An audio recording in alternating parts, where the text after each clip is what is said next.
So one thing we're really excited about, and I can give you an example, is we're currently working with the United Way of the Brazos Valley to create a homeshare program. Got it. And so that's underneath the rental strategy to create rental opportunities. And so the kind of the long and the short of the program is find homeowners that have excess space in their home, would be willing to rent a room, who maybe need could benefit from the extra income that would generate. Work with them, make it to where they're ready to be a landlord, then find someone who needs that more affordable rental opportunity, match them and support them, and then create the extra unit through that. And this has been done before in other Texas cities. Is that correct? That's right. And so there's a great program in Dallas that's been successful and has existed for decades. I want to say close to over 20 years. Okay. That United Way's been in close contact with, trying to get this program to work. And so that's, one of the strategies that we've moved forward with quickly, right? That we're looking to fund this next year out of some of our grant funds. And then United Way is looking for other funding sources as well. So that's one. Another thing in here with homeownership would be to create a deed-restricted homeownership program. Okay.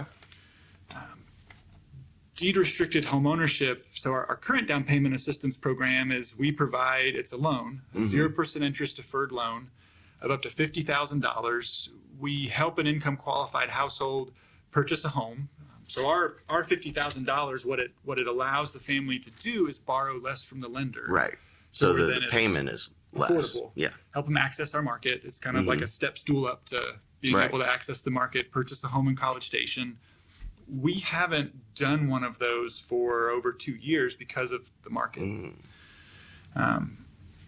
So short term, we're looking to increase the amount because the money does come back. So when they no longer live in the home, they sell the home, through that sale, or the money comes back to the city. And then and it's shared equity. So it comes back along with a portion of the profit they've realized, the net proceeds from the sale. Right. Then we can put it back out and help another family.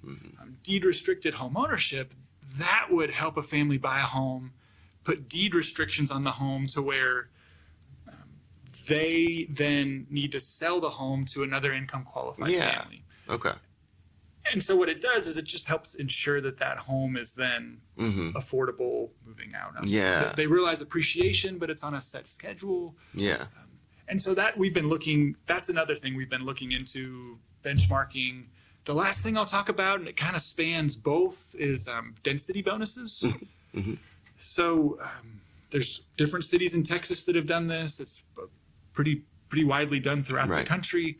But you have a base zoning, and let's say your base zoning in an area is we're going to allow you to go up to 3 stories high. The buildings you build and your setbacks need to be at least 10 feet.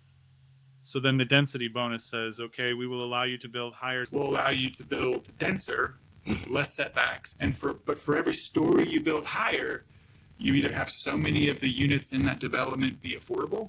Like affordable rentals. Affordable rentals. So you have to rent them to people at or below a certain income. Neat. At or below these tied to a market, but at or below these more reduced rents. Yeah. Or you pay money into a fund that then we could use for these other programs, workforce housing type programs elsewhere in the city. Okay.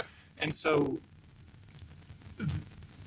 basically you'd be leveraging this new development. You'd be achieving the density you want to achieve. A lot of times with that density, though, new construction is a lot of times not very affordable. Yeah. So it'd be another way to ensure that new development is also helping to create some affordability so that folks that work here can have a shot at That's really cool. living here